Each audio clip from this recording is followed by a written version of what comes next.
이번 강의는 키프레임입니다. 컨트롤 A 눌러서 전체 선택하고 P를 눌러 포지션 시작 지점을 선택하고 끝으로 이동시켜 줍니다. 여기 점 보이시죠? 이 점은 1프레임 동안 이동한 거리를 보여줍니다. 지금은 이동 간격이 일정하죠? 자, 여기 F9를 누르면 시계 모양으로 변하는데요. Shift F3을 누르면 그래프 에디트 창이 뜨는데 우클릭하고 스피드 그래프로 바꿔줍니다. 여기서 가로축은 시간, 세로축은 속도를 나타냅니다. 여기 점을 더블 클릭해 보면 시작과 끝은 속도가 0인데 가운데 속도는 2000이 넘죠. 재생해 보면 처음에 느리게 가다가 2000이 넘는 지점에서 빨라지고 끝에 다시 느려지죠. 여기 작대기를 끌어당겨서 속도를 2배로 해보면 느렸다 빨라지는 느낌이 더 두드러지죠. 그리고 텐션감을 다시 원래 속도로 되돌리려면 키를 선택한 후 컨트롤 클릭만 해주시면 됩니다. 여기는 느렸다 빨라지는 모션, 아래는 빨랐다 느려지는 모션으로 해볼게요. 그리고 마지막은 시작 속도가 최고점에서 점점 느려지게 해볼게요. 자, 이렇게 확인해 보면은 텐션감이 각각 다르죠? 그리고 여기 눈을 켜면 모션 블러가 활성화되는데요. 모션 블러는 잔상을 말합니다. 속도가 빠를수록 잔상이 더 많이 발생하는 걸 확인해 볼 수 있죠.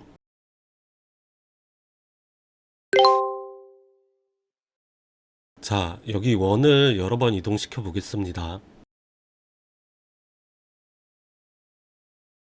재생해 보면 속도가 제각각이죠. 이 원이 이동하는 속도를 같게 만들려면 어떻게 해야 될까요? 답은 간단합니다. 이 점과 점 사이의 간격을 동일하게 맞춰주는 거죠. 이렇게 하면 시작 지점에서 끝나는 지점까지 속도가 동일해집니다. 반대로 텐션감을 적용해 볼까요? 아까는 키 2개로 했지만 지금은 키가 여러 개죠. 여기 점을 움직여 보면 다른 점이 또 있습니다. 두 점을 일일이 맞춰가는 거는 좀 불편하죠. 이럴 때는 여기를 눌러주시면 키가 합쳐집니다. 처음에 빨랐다가 느려지는 모습을 적용해 보겠습니다. 자연스럽죠? 이번에는 처음에 느렸다 점차 빨라지는 모션을 적용시켜 보겠습니다. 이런 식으로 키프레임을 한번 연습해 보세요. 그런데 여기 만들어 놓은 모션을 더 빠르게 하려면 어떻게 해야 될까요?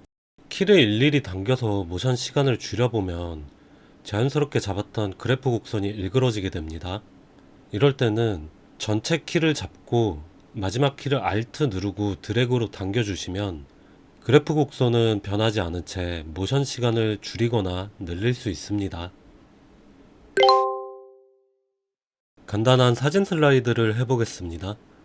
사진을 불러와서 프리컴프를 해줍니다. 위의 옵션은 원본 소스의 크기와 길이 그대로 컴프를 하는 것입니다. 40프레임은 천천히 가고 15프레임은 빠르게, 다시 40프레임은 천천히 이동하는 모션입니다. F9를 눌러 텐션감을 주면 움직임이 부자연스럽죠? 아까 배운 대로 두 키를 합쳐주고 그래프 곡선을 자연스럽게 만져줍니다. 자연스럽게 변했죠? 그런데 이제 마지막 프레임 이후로도 천천히 이동하게 하려고 키를 줘보면 움직임이 이상하죠? 이것은 앞에 키의 영향을 받아 텐션 키로 바뀌기 때문입니다. 이럴 때는 우클릭해서 널 오브젝트를 꺼내고 사진의 골뱅이를 마우스로 드래그해서 널로 페어런트 시켜줍니다. 널을 움직이면 사진도 움직이는 걸 볼 수 있죠. 널 포지션에 키프레임을 잡아주면 사진의 움직임이 끝나도 자연스럽게 이동하는 것을 볼 수 있습니다. 자, 그럼 이 사진을 바꿔볼까요? 아까 컴프를 해놨기 때문에 컴프 안에 들어가서 사진을 넣어주기만 하면 간단하게 교체할 수 있습니다. 레이어가 분리된 일러스트를 가져올 때 임포트 옵션을 컴포지션 리테인 레이어 사이즈로 불러와야 됩니다. 그래야 분리된 레이어를 볼 수 있습니다. 일러스트를 가지고 모션을 잡아 보겠습니다. 지금 필요 없는 소스의 눈은 다 끄겠습니다. 카메라를 컴프화 시켜주고요. 컨트롤 K 누르고 컴프 사이즈를 카메라 사이즈에 맞게 바꿔줍니다. Y를 눌러 중심점을 사각에 맞춰주고요. 띠용 하고 카메라가 커졌다 작아졌다 원래 크기로 되는 모션을 한번 해보겠습니다. 우리가 맨 땅에 공을 한번 튕겨보면 처음 튕길 때 모션이 크고 두 번째 튕겨지면 모션이 처음보다 작아지죠. 그리고 세 번째, 네 번째 튕겨지면 더 모션이 작아지고요. 그것처럼 운동 에너지가 처음에는 강하고 시간이 지남에 따라 점차 약해져야 자연스러운 모션이 됩니다.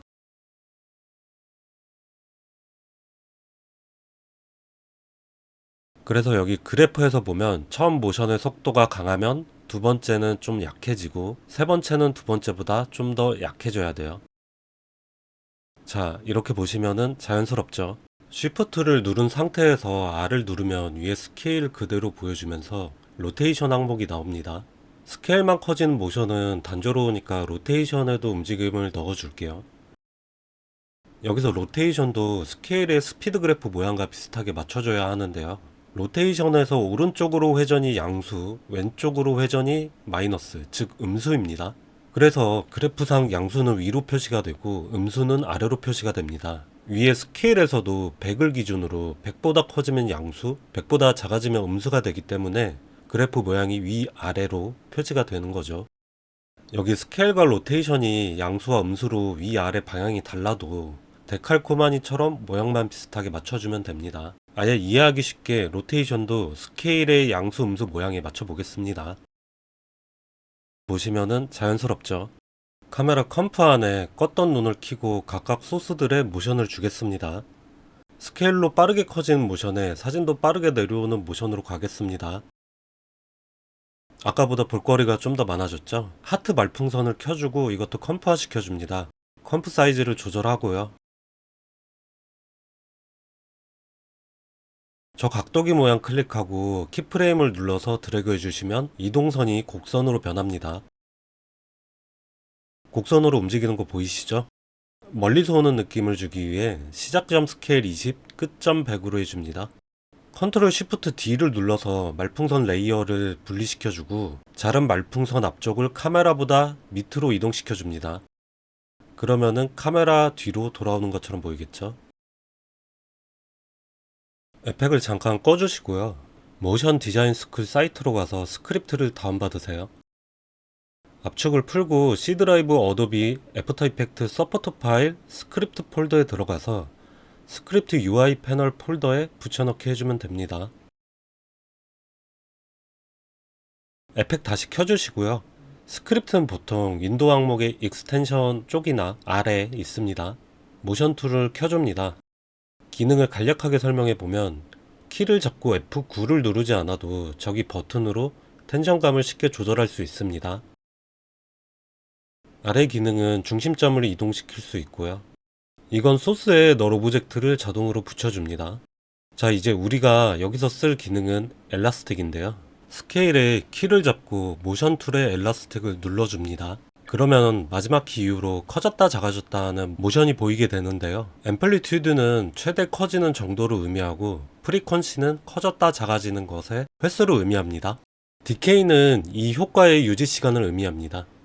엘라스틱을 삭제하려면 아래 아이콘을 눌러 익스프레션을 딜리트 키로 삭제해주고 엘라스틱 컨트롤러를 삭제해줍니다. 그런데 우리가 작업할 원들이 엄청 많죠?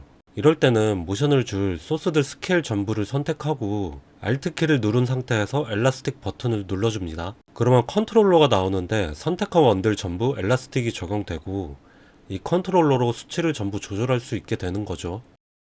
순차적으로 나올 수 있게 배치해줍니다. 널 오브젝트 하나를 선택해줍니다. 전체 소스를 널에 페어런트 시켜주고 널 스케일이 점차 커지는 키를 잡아주면 이렇게 카메라가 물체에 다가가는 느낌이 나게 되죠.